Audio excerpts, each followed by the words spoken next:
14 اور 15 شعبان کی درمیانی رات، جس کو ہمارے ہاں عام طور سے شب برات کہا جاتا ہے، اس کے بھی کچھ احکام ہیں۔ یہ ایک ایسی رات ہے جس کی فضیلت متعدد روایات سے ثابت، اور اس رات میں عبادت کو موجب اجر و ثواب قرار دیا گیا ہے عام راتوں سے زیادہ۔ آج کل بعض حضرات یہ فرماتے ہیں کہ شب برات کی کوئی حقیقت نہیں ہے، یا اس کے بارے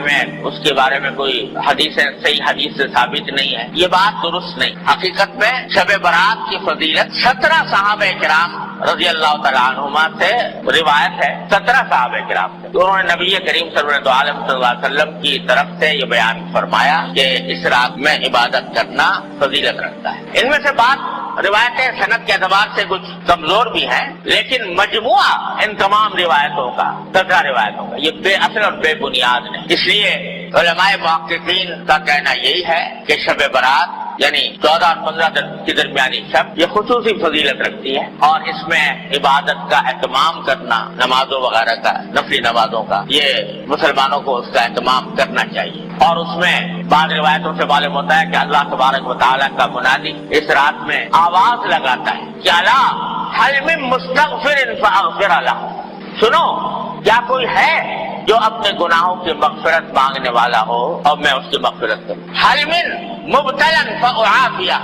ہے کوئی مبتلا مصیبت، مشکلوں میں مبتلا، جس کی مصیبت کو میں عافیت سے تبدیل کروں۔ یہ ساری رات اللہ تبارک و تعالیٰ کی طرف سے اعلان ہوتا رہے، لہذا اس رات میں جاگنا اور عبادت کرنا یہ عام راتوں سے زیادہ فضیلت کا سبب ہے۔ دعائیں کرنا بشرطے کہ وہ عبادت اسی طرح کی جائے جس طرح جناب نبی کریم سرور دو عالم صلی اللہ علیہ وسلم نے فرمائی، اس میں بھی اپنی طرف سے کوئی اضافہ نہ ہو۔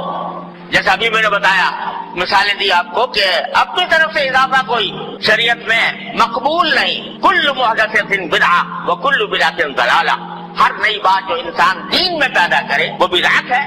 اور ہر بدعت گمراہی۔ تو شیطان تو انسان کے پیچھے لگا ہوا ہی ہے، اسے دیکھا کہ یہ رات فضیلت والی آنے والی ہے، تو اس فضیلت والی رات میں مسلمان متوجہ ہوں گے اللہ تعالیٰ کی طرف، رجوع کریں گے، عبادتیں کریں گے،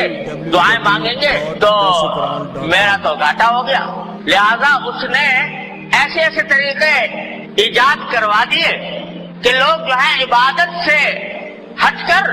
ان طریقوں میں لگ جائیں، اور ان کی وجہ سے اس رات سے جو فائدہ اٹھایا جا سکتا تھا وہ نہ اٹھاتا۔ کیا کے طریقے گڑ لیے کہ بھائی نماز پڑھو یا نہ پڑھو، شب برات کا حلوہ ضرور پکاؤ، وہ نماز پڑھو یا نہ پڑھو، عبادت کرو یا نہ کرو، لیکن حلوہ پکانا ضرور فرض۔ اگر کوئی نہ پکائے تو قابل ملامت، یہ بھائی اس کے گھر تو شب برات کا حلوہ بھی نہیں پکتا، یہ بڑا وہابی ہے، یہ جو ہے ایسا کنجوس ہے، بخیل ہے کہ اس کے گھر میں حلوہ ہی نہیں پکتا۔ اب کوئی خدا کا بندہ پوچھے کہ بھائی حلوے کا کہیں ذکر قرآن میں، حدیث میں، صحابہ کرام کے تعامل میں کہیں ہے کہ بھائی شب برات کے دن حلوہ پکنا چاہیے؟ نہ قرآن میں اللہ تعالیٰ نے فرمایا، نہ نبی کریم صلی اللہ علیہ وسلم نے ارشاد فرمایا، نہ صحابہ کرام کے عمل میں کہیں اس کا کوئی دور دور کوئی نشان نظر آتا ہے، مگر یہ حیراتی بات، اور اس کو فرض اور واجب سے زیادہ ضروری قرار دے۔ کوئی پوچھے بھائی حلوہ نہ پکاؤ، یہ بدعت ہے، ارے بھائی حلوہ پکانے میں کیا ہے، حلوہ کوئی حرام چیز ہے؟ تو یہ جواب، ارے بھائی حلوہ حرام کوئی چیز نہیں، روز پکاؤ، لیکن شب برات کو خاص طور پر حلوے کے لیے مخصوص کر لینا اور اس کو فرض قرار دینا اور واجب قرار دینا، کوئی نہ پکائے تو ملامت کرنا، یہ اپنی طرف سے دین میں اضافہ ہے جو اللہ تعالیٰ کو گوارا نہیں۔ تو ایک تو یہ شگوفہ چھوڑ دیا شیطان نے۔ دوسرا اس سے زیادہ خراب کہ بھائی شب برات میں آتش بازی ہونی چاہیے، اعوذ باللہ، اس میں لاکھوں روپیہ آگ میں جلا دیا آتش بازی کرنے سے۔ آتش بازی ہو رہی ہے اور آپ جانتے ہو کہ اس آتش بازی نے جانے کتنے بے گناہوں کی جان لی ہے۔ بوری بازار کراچی کا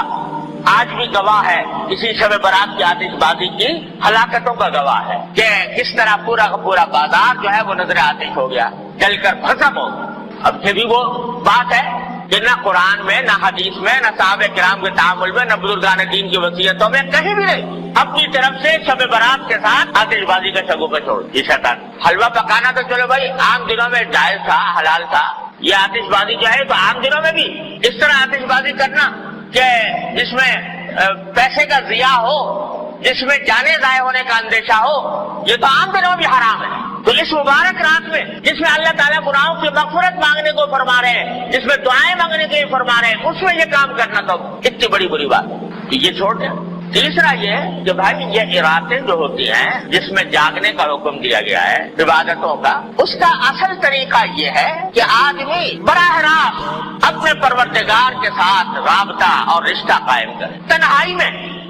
خلوت میں اللہ تبارک و تعالیٰ کی بارگاہ میں حاضر ہو، وہ ہو اور اس کا اللہ ہو، اور وہ اس میں عبادت بھی کرے، سجدے بھی کرے، دعائیں بھی مانگے، تلاوت بھی کرے۔ جتنا آدمی خلوت میں، تنہائی میں اللہ تبارک و تعالیٰ کی عبادت کرے گا، اتنا ہی اللہ کے ساتھ مضبوط تعلق پیدا ہوگا، اتنا ہی اجر و ثواب ملے گا، اتنی دعائیں انشاءاللہ قبول ہوں گی۔ لیکن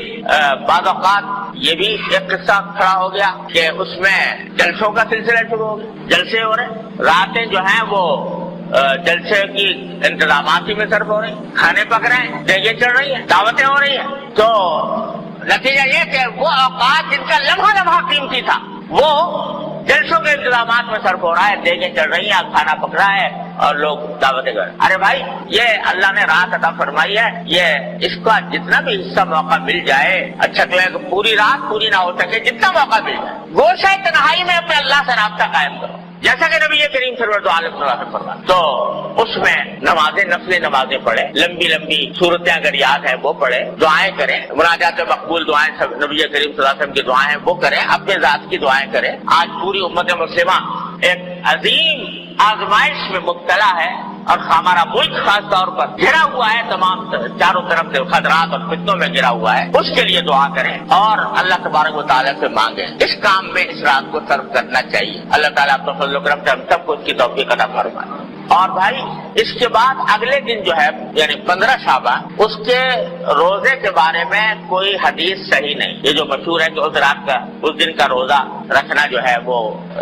خاص طور پر اس دن کا روزہ، اس کے لیے جو حدیث آئی ہے وہ بہت کمزور، ضعیف ہے، قابل اعتبار نہیں۔ البتہ ابھی بات کر چکا ہوں کہ شعبان کے سارے ہی مہینے میں آپ روزے رکھا کرتے تھے، سارے مہینے کے اکثر ایام میں روزے رکھا کرتے تھے، لہذا وہ فضیلت جس طرح آج کے دن کو حاصل ہے اسی طرح کل کے دن کو بھی حاصل ہے، پرسوں کو بھی حاصل ہے، ترسوں کو بھی حاصل ہے، اور جنہوں میں نہیں رکھ سکے اس دن رکھ لو۔ لیکن خاص طور سے 15 شعبان کے روزے کی نیت کو زیادہ فضیلت سمجھ کر روزہ رکھنا مناسب نہیں، لیکن سارے شعبان میں جب بھی موقع مل جائے کر دیا جائے۔ اس طرح اس شب برات کو، اس رات کو گزارنا چاہیے، اللہ تبارک و تعالیٰ سے دعائیں کرنی چاہیے۔ البتہ ایک بات اور سمجھ لیجئے، ایک روایت میں آتا ہے کہ اللہ تعالیٰ اس رات کے بارے میں بھی آتا ہے، شب قدر کے بارے میں بھی آتا ہے کہ اللہ تعالیٰ اس رات میں اتنے لوگوں کی مغفرت فرماتے ہیں جس میں قبیلے کلب کی بکریوں کے بال، آپ نے یہ فرمایا، قبیلہ کلب بہت بڑا قبیلہ تھا، ان میں بکریاں بہت ہوتی، ہر بکری کے جسم پہ بال بہت ہوتے، تو سارے قبیلے کی بکریوں کے بال جتنے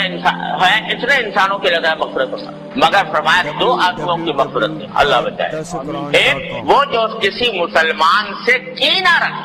رکھتا ہو، کسی مسلمان، کینے کے معنی یہ کہ اس کی بدخواہی پر آمادہ ہو، بلا وجہ اس کو برا سمجھ کر اس کو تکلیف پہنچانے اور اس کو ذلیل کرنے کی فکر میں رہتا ہو، اللہ بچائے۔ ایک تو اس کے گناہ معاف نہیں ہوتے اس رات، اور ایک فرمایا وہ جو اپنے پاجامہ، شلوار، پتلون جو بھی پہنے ہوئے ہے اس کو ٹخنوں سے نیچے لٹکائے، اللہ بچائے، تو اس کے بارے میں بھی حدیث میں آتا ہے۔ لہذا اس کا اہتمام کرنا چاہیے، ہمیشہ ہی کرنا چاہیے کہ اللہ تعالیٰ کسی مسلمان کے خلاف دل میں کینہ رکھنے سے محفوظ رکھے۔ یہ چیز جو ہے اتنا بڑا گناہ ہے کہ اس رات میں بھی معاف۔ اسی طرح یہ بھائی آج کل بہت ابتلا ہے اس میں ٹخنوں سے نیچے لٹکانے کا، اللہ تعالیٰ ہر مسلمان کی حفاظت فرمائے۔ یہ حدیث میں فرمایا کہ یہ اصل میں تکبر کی علامت ہے، اور تکبر ایسی چیز ہے جو اللہ تبارک و تعالیٰ تکبر کو کسی قیمت پر برداشت نہیں کرتا۔ فرمایا الکبریاء ردائی فمن نازعتہ قسمت، او کما قال صلی اللہ علیہ وسلم، کہ بڑائی تو میری صفت ہے، میری چادر ہے، جو کوئی مجھ سے اس میں جھگڑنا چاہے گا اس کی گردن توڑ دو۔ تو تکبر بہت خراب، اور یہ تکبر کے علاوہ اس واسطے اس سے حضور نے منع بھی فرمایا، اور اس جگہ پر خاص طور سے اس کا ذکر فرمایا۔ اس کا بھی بھائی ہر مسلمان، کیا اس میں فائدہ ہے کہ آدمی لٹکا لے، ٹخنوں کے لیے چلا جائے گا تو کیا فائدہ حاصل ہو جائے گا، کون سی دولت مل جائے گی، کون سی لذت حاصل ہو جائے گی، لیکن نبی کریم صلی اللہ علیہ وسلم کے حکم کی مخالفت ہوگی، اتنی بڑی وعید کا سامنا کرنا ہوگا۔ ہاں بھائی یہ بات بھی رہ گئی کہ شب برات میں قبرستان جانے کا مسئلہ. ایک مرتبہ ایک روایت میں آتا ہے کہ ساری حیات طیبہ میں رسول کریم صلی اللہ علیہ وسلم ایک روایت میں ہے، وہ سندن سے زیادہ مضبوط بھی نہیں ہے، لیکن بہرحال اس میں آتا ہے کہ آپ جنت البقیع تشریف لے گئے اور وہاں پر دعائیں فرمائیں، قبلہ رو ہو کر دعائیں فرمائیں. لیکن یہ ساری زندگی میں ایک ہی مرتبہ یہ واقعہ ہے، آگے پیچھے ہر سال جانے کا کوئی معمول نہیں تھا. لہذا اگر کوئی شخص جائے اس نیت سے کہ ایک مرتبہ حضور تشریف لے گا میں بھی چلا جاتا ہوں تو کوئی حرج نہیں، لیکن اس کو ایک مستقل سنت قرار دینا کہ ہر سال جانا ضروری ہے، یہ سمجھنا درست نہیں. اس طرح اگر کوئی شخص اگر جا کر اپنے مردوں کے حق میں دعائیں کرے، اپنے حق میں دعائیں کرے تو اس میں کوئی مذائقہ بھی نہیں.